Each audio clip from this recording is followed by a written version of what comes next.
Students, let's starting Hindi सुगम Bharti class third chapter 19 कछुआ और खरगोश। कछुआ और खरगोश की स्टोरी आपने पहले भी सुनी है ना। कछुआ और खरगोश दोनों को उसको खरगोश को अपनी रेस पर घमंड होता है, रन दौड़ने की क्षमता पर बहुत ही प्राउड होता है और वो दोनों रेस लगाते हैं। और धीरे धीरे कछुआ क्या होता है, धीरे धीरे चलता है, खरगोश बहुत स्पीड से दौड़ता है। ऐसे ही ये जो स्टोरी है वो यही है, तो आप इसको रीड करेंगे, ठीक है। एक जंगल में खरगोश और कछुआ रहते थे। खरगोश को अपनी तेज चाल पर बहुत घमंड था। एक दिन कछुआ तालाब से निकलकर किनारे पर आया। वहाँ खरगोश हरी हरी दूब खा रहा था। अरे सुस्तराम जी, कहाँ जा रहे हो? खरगोश ने कहा। अरे सुस्तराम जी, कहाँ जा रहे हो? भाई खरगोश, सभी को अपने समान समझना चाहिए करते हैं। घमंडी का सिर नीचा होता है। खरगोश कछुए की खरी किंतु सच्ची बात सुनकर चिढ़ गया। वह गुस्से में बोला, अरे जाओ, तुम्हारी और मेरी कैसी बराबरी? कहाँ तुम, कहाँ मैं। तुम कुछ भी समझो, पर मैं अपने आप को तुमसे कम नहीं मानता। किसने कहा? कछुए ने। कछुए का आत्मविश्वास देखकर खरगोश भड़क गया। उसने कछुए को चुनौती दे डाली। तुम मेरी बराबरी नहीं कर सकते। चाहो तो मेरे साथ दौड़ लगा लो, मैं ही जीतूंगा। तुम नहीं मानोगे तो ठीक है, मैं तुम्हारे साथ दौड़ने को तैयार हूँ।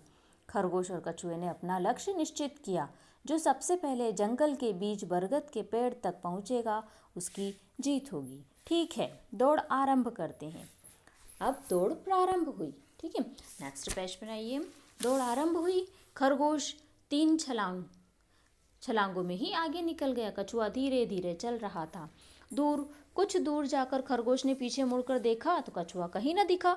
उसने सोचा पता नहीं कहाँ रह गया, थोड़ी देर आराम कर लेता हूँ। क्या सोचा उसने? उसने सोचा कि वो तो दिखाई नहीं दे रहा है कछुआ, मैं थोड़ी देर यहीं पर आराम कर लेता हूँ।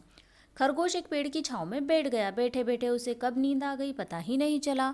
कछुआ धीरे धीरे चलता हुआ आगे निकल गया। घुर्र घुर्र, देखो ये सो रहा है यहाँ पे। अरे यह तो यहाँ सो रहा है। खरगोश की नींद खुली, वह बरगद की ओर भागा। उसे कछुआ कहीं नहीं दिखाई दिया। कहीं कछुआ आगे तो नहीं निकल गया, ऐसा उसने सोचा। फिर नेक्स्ट पेज पर देखिए। खरगोश बरगद के पेड़ के पास पहुंचा। कछुआ वहां पहले पहुंच गया था।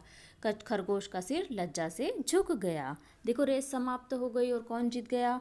कछुआ जीता। कछुए ने खरगोश को गले से लगाया और समझाया, कहो कौन जीता?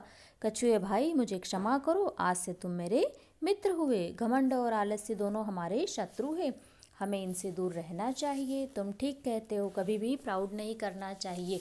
अपना सम्मान, आत्मसम्मान अवश्य रखना, लेकिन कभी भी किसी भी चीज़ का प्राउड नहीं करना चाहिए, घमंड नहीं करना चाहिए। ओके स्टूडेंट्स, तो ये आपका चैप्टर था कछुआ और खरगोश। बाय।